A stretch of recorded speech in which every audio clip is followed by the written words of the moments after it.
Now, what gaming news are we going to be talking about today? This is the one that I found out about this morning because my friends messaged me and they were like, "Yo, I can't believe it's happening, but it's happening." And I was like, "What? Smite 2? Smite 2? Let's just watch this. Let's just raw dog watch it." Again, if you've never seen Smite, it's a third-person MOBA. It's really good. It's like League of Legends if it was actually fun. But look at how good it looks. Holy shit! This is my first time seeing it too. It looks really good. Smite for a long time was one of my favorite games because I think the gameplay of Smite is significantly better than any other MOBA out there because it feels like a much more skill-based kind of game. Is it gonna be a big update or a whole new game? So I have no clue. So I just found this out now. So we're gonna look it up together. Okay? I don't know if that's safe. What is this?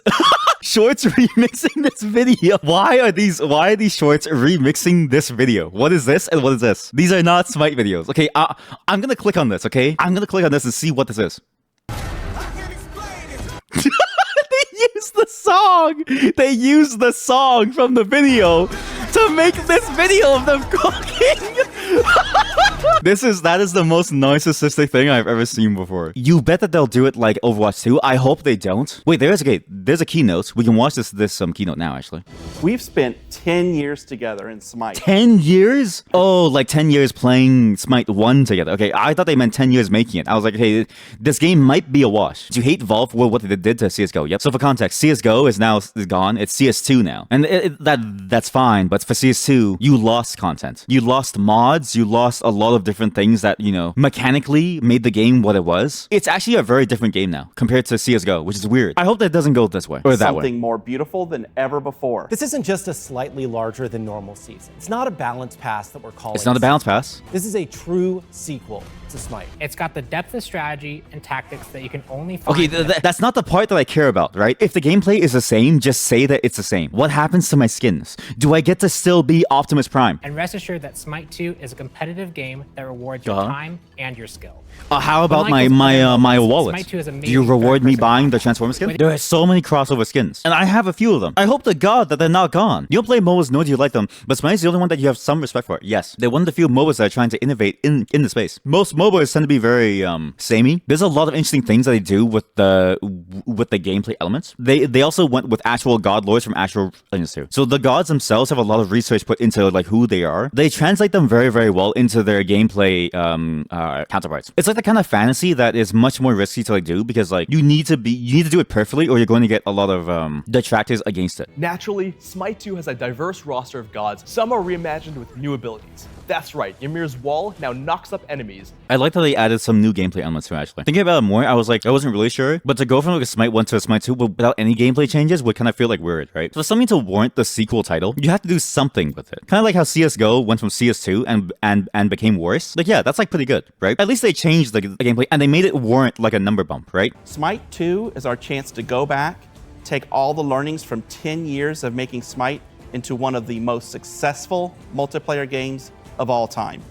And do that sentence was for the investors. Now your entire 6-slot item inventory can potentially have an activated effect, triggered by a button press. Okay, that's sick. That is way better. So this is the one thing that I hate about games like League and Smite. Itemization is very simplistic. It was whoever got more items and aka got more numbers and got the correct numbers and more of the correct numbers would always win by stat checking you. Having active options allows you to have a trade-off, right? You might have less numbers, but you have a stronger active, but now there's a skill component to it. Knowing when to use it, how to use it. It's a bit of a knowledge requirement, but because of the way that the game plays, it's also a mechanical skill execution requirement. I actually like this a lot more. This is a much better change compared to just having stat sticks, basically. Each god will now have 2 different sources of power: strength and intelligence. That's weird. Because strength and intelligence, right, is like the Dota system. But even then, that's like it's a callback to like the origins of like where MOBAs came from even. The MOBA as we know it today came from Warcraft 3, which had a very simple stat system, right?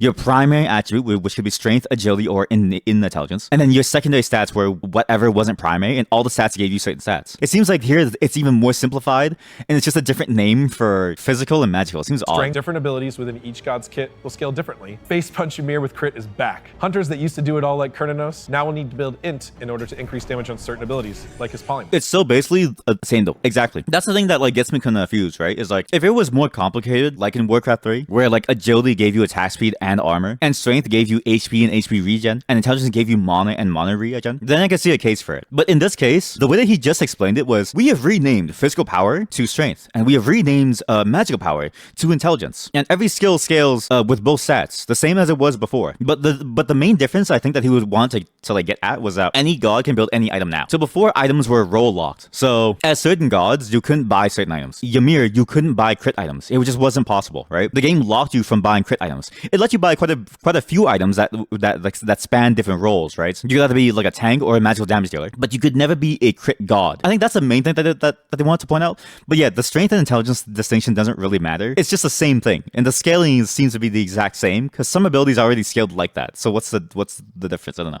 Ambush your enemies from new stealth zones, and make clutch They have stealth zone brushes. earn game-changing buffs as you defeat the Gold Fury, culminating in the Ancient Fury, a new game-ending objective. Gain every advantage through mastering new lane and Okay, so now we're going into more of the macro stuff. Like this is the stuff that most players will never see. I imagine most of the players don't even play the 5v5 mode. I imagine most of the players actually play the arena or 3v3 or the all random mode, which is just one single lane. This is all macro for the competitive scene. So this is like their segment of like, hey, competitive players, we have something for you. Don't forget about this. Please host your pro leagues on the new thing. So let's address the question on everyone's mind. Skins. Existing content from Smite 1 Yeah, here we go. will not directly transfer to Smite 2. It's over. It's over. The game is dead. It's over. The game is dead out of the water. The moment that this game lands, it's going to get a mostly negative review. Do you know why? There are Smite whales. But don't worry, just because your content doesn't directly transfer doesn't mean we're not rewarding our loyal players in Smite 2 for their time, money, and accomplishments. He should have started with that first, because 5 seconds ago, all the whales clicked off and deleted their accounts and then initiated chargebacks on all of their 50 credit cards, right? You need to lead with, we're going to keep all of your rewards, but they're coming in a different form. That would have been a much better way of selling it. Let's talk about why we are not directly transferring content. There are so many skins. He doesn't even have to explain it. This game has crossovers out the wazoo. There are so many skins, it is impossible to be able to transfer everything over. You need to update hundreds of 3D models and textures. It takes skilled 3D artists years to do even like, you know, a handful of them. Imagine the hundreds of them. A lot of them with custom animations, because again, it's the fucking Transformers. How is Optimus Prime going to look good against these new updated base skins? They're gonna have to rework and make new effects for everything. They're gonna have to make his footprints land on the ground, and you see like little wheel, like tire wheel stuff on the floor. It's too much work. Moving from Unreal 3 to Unreal 5. That's also a crazy jump. Unreal Engine 3, I only know of like 2 major games that are still using it. It was Smite 1 now, and Lost Ark. Lost Ark is running off of Unreal Engine 3, a heavily custom built version of it that they've modified to make it run the other games. It takes about 2 months of work to get one skin from Smite to Smite 2. I feel like 2 months is also the simplest pipeline too. Because that's 2 months for like a very basic skin. How do you bring over a Transformer skin, an Avatar skin, even licensing issues? There's no way that they're going to get the legal issues done in 2 months. So it's going to take even longer for the more complex skins. As of today, there are about 1,600 skins in Smite. That's a lot of Just for every skins. skin to Smite 2 Holy would take fuck. about 246 person years of work. And we couldn't do that and make Smite 2 as amazing as we knew it could be if we started fresh. When we started this project, we made this hard call. We believed that our players wanted a better version of Smite more than anything else. You're players, but not your whales. Your whales want to show off their like skins. Your players love to play the game, but your players can't play the game if you shut down in like a year because you have no one to pay for your server costs. Introducing Legacy Gems and Divine Legacy. You'll receive Legacy Gems in Smite 2 equal to every single gem you've ever spent in Smite 1, free or purchased. Your Legacy Gems can Free too? Yo. Okay, this is amazing. This is even worse for whales. I bet you whales out there are crying right now. Every whale is like, no, my Avatar skins, why? Or no, my Bob Ross skin, why? Well, guess what, baby? Us free-to-play players with our free gems once a blue moon, I'm now able to re-roll for a better skin.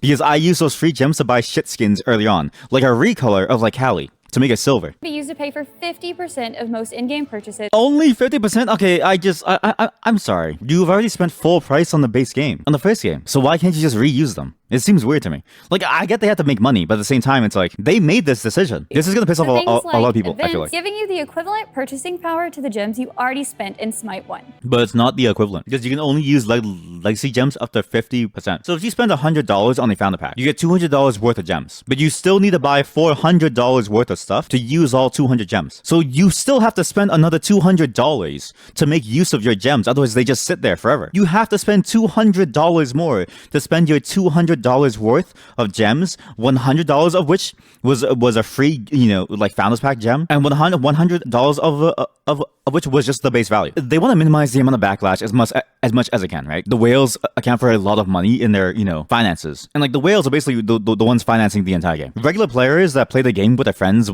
once every now and then and then quit, they usually often don't buy anything. They just quit after like a couple months and then they basically play the game for free. And you spend hundreds of dollars supporting them and their ability to like find games and play games on your service, right? This still doesn't seem nice enough. They should have just allowed legacy gems to be used 100%, because I guarantee you people aren't going to spend double the amount of money to be able to use their legacy gems. Because again, if you have $100 worth of legacy gems, you have to spend $200 real dollars in order to use your $100 worth of legacy gems. Every new gem purchasable skin released in Smite in Year 11 will be a cross-gen skin, unlocked for you in Smite 2 as soon as that god is available to play. Oh, wait, did you hear that too? As soon as that god is ready to play. Because it's like an early access thing, a closed alpha thing, right? This is a bit of a weird transitional state. It's a problem you see sometimes with like live action games, or like live service games, sorry, when they have to like, transition to like a new state or like a new version of the game, right? I'm curious to see how they'll be able to like do it, because now if not every god is going to be released, how long is Smite 2 going to take until it's feature parity with like Smite 1, right? Like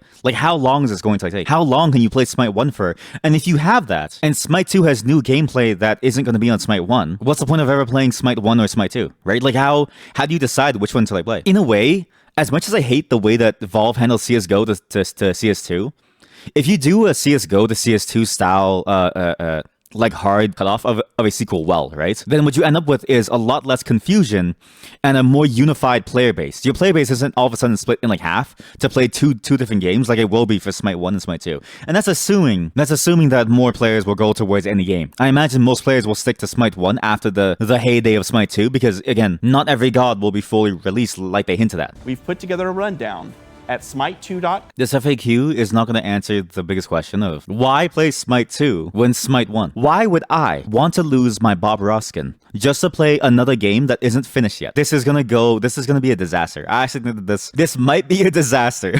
This has all the makings of a disastrous launch. I am very worried. 2024 will be a transition year for the esports scene. Transition year for the esports scene. I hope they don't mean they split the esports into like Smite 1, Smite 2. No more requirements for pros to live in Atlanta, allowing anyone to compete regardless of where they are from. Wait, what? Wait, what? To be a pro for Smite, you had to live somewhere? Wait, what? What's the point of having an online game pro scene being based on where you live? It's an online game. What the fuck? Like, usually, any regional pro scene pays a lot less than the global pro scene, right? Because the global pro scene is usually backed by all the major sponsors. You have only local sponsors for your local regional ones, and even then, it's a crapshoot. It depends on what the environment around you is, right? In Asia, very easy to get a local sponsor that can put in big money into your regional pro scene, right? Say, in like China or like something, right? But anywhere else, like in Canada, there is no fucking way you can get a local company to sponsor big bucks for a regional Canadian esports pro scene. Canada just doesn't have that esports culture. And so the only way to make money as a pro is to live in Atlanta if you play Smite. That sounds awful. It's an online game. Why? Why do they have that in the first place? They should have changed this decision like a decade ago. This is not happy news. This is, okay, our bad. More freedom for players to sign sponsorship deals with whomever they want to. Wait, they limited sponsorship deals? Okay, that's fucked up. Like, obviously, some sponsorship deals you don't want your company to be surrounded by, right? Like, obviously, if you disagree with certain things that like a company does, like say your company doesn't want to promote gambling, right? Then you would obviously ban like sponsorships with like gambling companies, right? I guess on some moral level it's like that, but at the same time it's like why, right? It's like that's not the decision for you. That doesn't really reflect on you. That reflects on the pro players, right? And it's like unless they provide like how like League has like a salary system for like pro players, unless you have something like that with like a guaranteed income, and it's all based on like the like right to like entry based on like your like skill level, they shouldn't bother restricting anything, because unless you foot the bill, your pro players need to eat, otherwise there's no pro scene. And exactly, yeah, like no visa equals no pro competitions for you. Like that's insane to me. Even not even like no visa, right? No money. Moving is a very complicated task. If you're a very good Smite pro player, but you live in Canada, even as prosperous as Canada is, you may not have the means to move to Atlanta for whatever reason. You got a lot of things to like think about. You may be able to fly there for a game, but to have to live there, to have an American visa, to actually be like based out of Atlanta all the time, that's insanity. Why does that make you ineligible when you have the skills to compete in your regional circuit and would be recognized on a global level? It doesn't make any sense. And that's for a prosperous, country like Canada. For like prosperous in terms of relative to the rest of the world. Your average citizen here has more money than most other places. Anywhere else, forget about it. Getting a flight ticket to Atlanta might even cost people like 5 to 10 years of like work. For one single chance, it's not worth it. Your pro scene all of a sudden is like dead. Introducing the Smite 2 Founders Series, a series of LAN majors that will build the foundation of Smite 2 esports scene. We've already begun early testing with SPL pros, Olympians, and some of your favorite content creators. Okay, chat, looks like this channel is gonna pivot into playing Smite only. So for me to get on the list to be able to play Smite 2, seems like I have to be a content creator. I'm not good enough to be a pro. I can't join the Smite Pro League, so I'm gonna have to be a content creator. Okay, so from now on, we're only gonna play Smite 1, and we're just gonna keep on. Like I'm gonna retweet everything that they tweet out. Okay, this is gonna be a Smite channel from now on. I'm gonna try Smite 2 once, and then we're gonna go back to variety. Okay, that's my plan. Okay, chat.